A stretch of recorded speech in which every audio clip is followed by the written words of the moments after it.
Hi, good evening, sir. My name is Met. What's your name, sir? Good evening. My name is Victor. Victor, lovely name. So, Victor, Happy New Year, sir. I wish you all the best. Congratulations, we made it to this brand new year 2025. Thank you very much. So, I just want to ask you, what is your positive advice to Nigerians out there That's a very good question. for this 2025 year? I have a couple of advice for my fellow Nigerians. Okay. As we all know that we can't depend on our government, though they are trying their best, but their policies are clashing. So we have to be focused and have goals. You see, the best thing you can do for yourself that can give you a sense of fulfillment is to set certain goals in certain time, work towards it and achieve it. Wow, I really love this. The year is going fast sped. Today is 5th. Before you know, 30th, next month, we keep counting. But you need to achieve one thing per day. Little by little, a drop becomes an ocean. Yes. So you need to have a big goal, break it into smaller pieces. You save for it, work towards it, you achieve it, and you are happy. Wow, wow. Achievement, successful life is not about you making a lot of money. Some people are rich and are still fucking not happy. So long as you can live average and you're satisfied, you're legal. You need legal incomes to be happy. Those who do illegal thing, my brother, let's say the truth, they are not happy.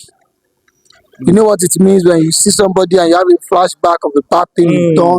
How you feel? You are being hurt by your emotions. Yeah. People around don't know what's going on, but then you are having You know deep down. you have money, everybody says you are a big boy, you are having big boss because nobody knows. Deep down you are dying. So it's a bloodshed that I really some am. people make money illegally. So I will tell you one thing: do your best, work, save, plan.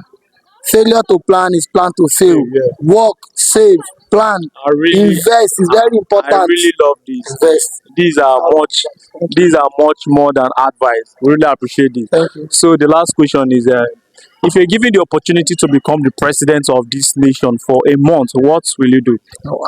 Be frank, sir. Just say the truth. What's in your mind? Well, a month is too small to amend this country. Yeah. But small as it is, you can still do meaningful things. You see, ruling Nigeria has to do with the grassroots. You can't be at the top class and rule somebody that's at the grassroots. You don't know what they are feeling. Don't know what they are passing You through. don't know what they pass through. You don't know how they experience life. You have two different perspectives about life. So, being somebody coming from the grassroots, I have a diary I titled My Nigeria Experience. So, if I'm opportune to rule Nigeria for 30 days, which is a month, Yeah. I'll do a couple of things. Like what and what? Number one, the foreign expert has to leave. We need to develop our youth capital base. So We have so many youth who are experts in different things because of the inferiority complex we built in them. They can't showcase their talents. now. So we need to bring them to limelight. Sorry, let me cut short now. So if you're in position, if you're in power now, Yes. the foreign experts, they will need to leave. See, let me tell you. So sorry. So will I be right to say, to your own point now, they are not adding anything positive to the system? They are killing us. Wow. Go to all the mining sites. They put Nigerians as driver, put Nigerians as miner. They export it. Wow. How much are they paying Nigerians at the mining sites? So now, so what? See, let me chip in this. Back then, 2004, 2006, within that range, India were producing 1 million IT engineers. But then they were fuckingly broke. Then they had to channel their IT engineers into technology. You see Nokia leave hungry and go to India to go and build a factory because they have manpower. Today, you see many American companies going to China to build their factory because they have cheap manpower. We have cheap manpower here.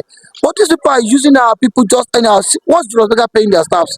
How much? How much are they paying the staffs? So if it happen, we have to bring Nigeria to that limelight. As at 1999, who was China? As at 2005, who was China? Who was India in the world power? But today they are somebody because their government believe in them. Yes. You should understand, they believe in them. So I also believe in the capacity of Nigerian youth. So what we'll do is we'll give them space to showcase their talent.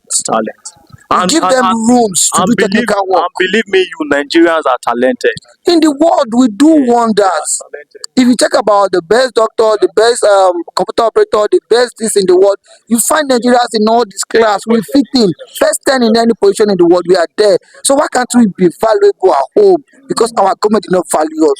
So my government will value Nigerian capital resources, intellectual resources.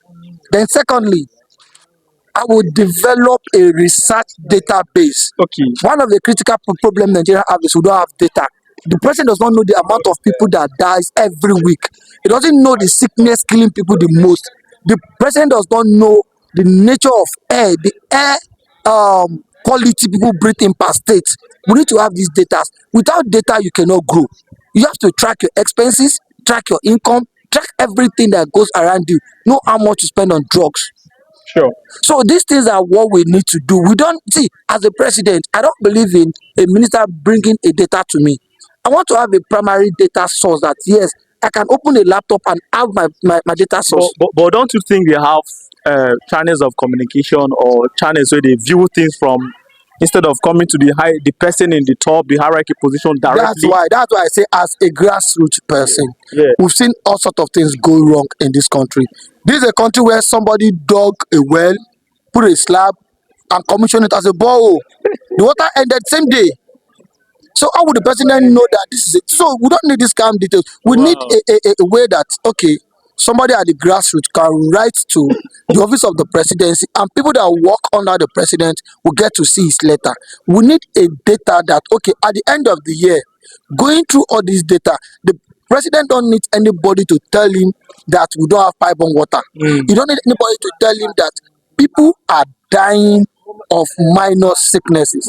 The president don't need anybody to tell him that, no, people are dying of hepatitis, or people are dying of this sickness the most, of people, or also hospital lacks so amenities. The data are there. That's why you see these foreign countries, they grow. They have the statistics that they use in doing their projections, and there are people falling in the line, and they are going smoothly.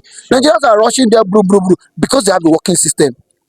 And one of the working systems is the data. So now, your direct advice, if you're to be a president of this country for a month, is for you to empower the youth, Yes, for them to become professionals, of course. and it's for you to also know the data record of everything, all Every the damn thing activities going on in that is Nigeria. happening in Nigeria. Of course. Thank you very much. I really appreciate this. You're welcome. Your advice are really helpful. So I pray God will help us. So to our leaders, if you're hearing this anywhere, please, let's build on ourselves.